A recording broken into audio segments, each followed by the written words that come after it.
So the fabrics have to live in the space happily. That's really my criterion.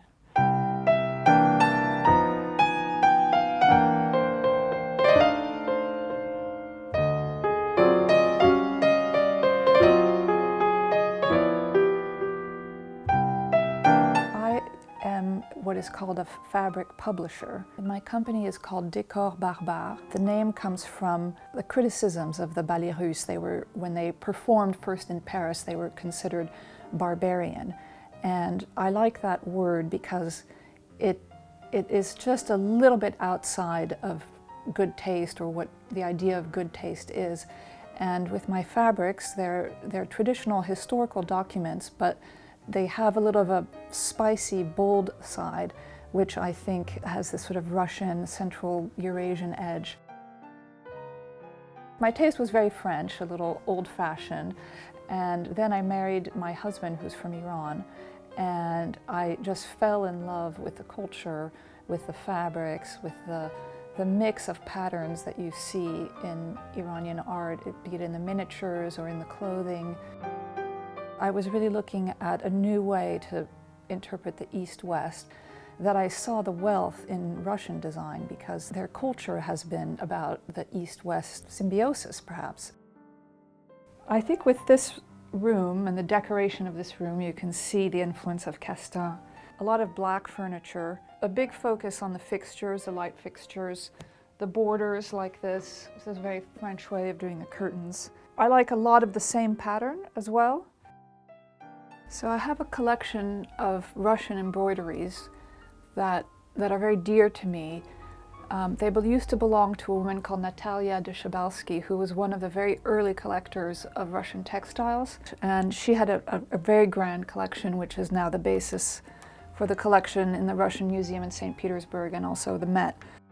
These were probably tea towels, and they have all these sort of archaic motifs of sort of an ancestral mythology.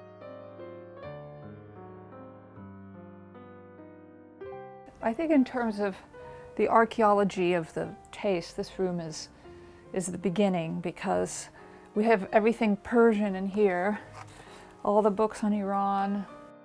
This is a vintage fabric, but this is one of my sort of Russian fabrics that works well with almost anything on it.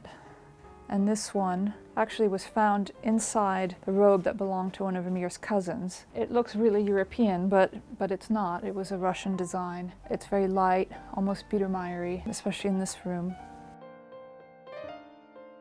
The house is a small little Chelsea house. It was built around the time of the French Revolution. And I have actually this bust that used to belong to Madeleine Castin.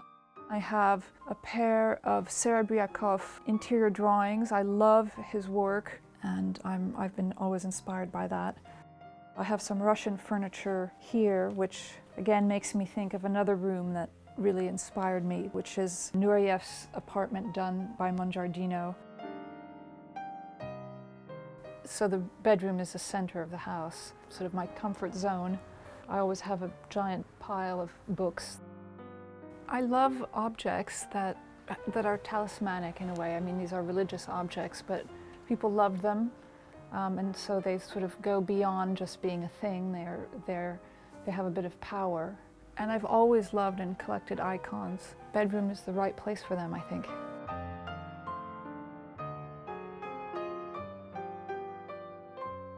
Here in the studio, I started with decorating books and Russian books, and then vintage fabrics. I mainly use the fabrics for colors. I'm particularly obsessed with turkey red Russian scarves. Sometimes I use as tablecloths. These is really adorable with the little pompons. This fabric, which I've seen in some opera costumes, is the document I use to make my sofa fabric called moujik. It's an old peasant design. I started my sort of Russophilia, I guess, with the Russian novels and the atmosphere which most people love. Bilibin this is 1901. He was a big appreciator of folk art, and you can see that he really studied and uses all the patterns in his drawings. Endless trove. I've used this actually in one of my fabrics, this little design here. A lot of my inspiration is from fabrics that used to be used for clothing. I buy the Central Asian chapans mainly for their linings, which are Russian printed cottons with all sorts of designs which they mix and match. I'd love to reproduce many of these, and I'm a big fan of dark grounds.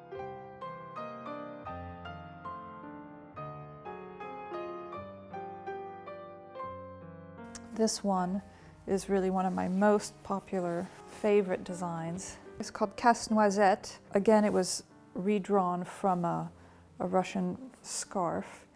All the elements one by one could be French or could be English, but it's the enthusiasm and just the mixing of all the swirls and colors and putting basically probably 3 different scarf patterns into one. And that makes it very Russian for me. And this is a new paisley that I've just done, again, based on a document. And I've added borders because I love upholstered rooms, or I love to have the decorator be able to play with the upholstery. The paisley is really the symbol of Décor Barbare because it's really the ultimate East-West symbol. It's Kashmiri, then it's printed in England, brought back to Central Asia. I think this fabric is very, very much me. I studied a lot. I went to Brown University and I studied classics. Then I went to Paris at the École des Hautes Études en Sciences Sociales, where I also was going to get a PhD in Hellenic Studies, and Columbia. So I've done a lot of study on ancient Greek. Then I worked in publishing, and I thought the whole classics experience had been a little bit of a waste of time. But now that I'm delving into folklore, I'm much more interested in that sort of unsung part of cultures. I realize that all that prior interest in myth and customs and rituals has stayed with me sort of underground and is resurfacing in this new way.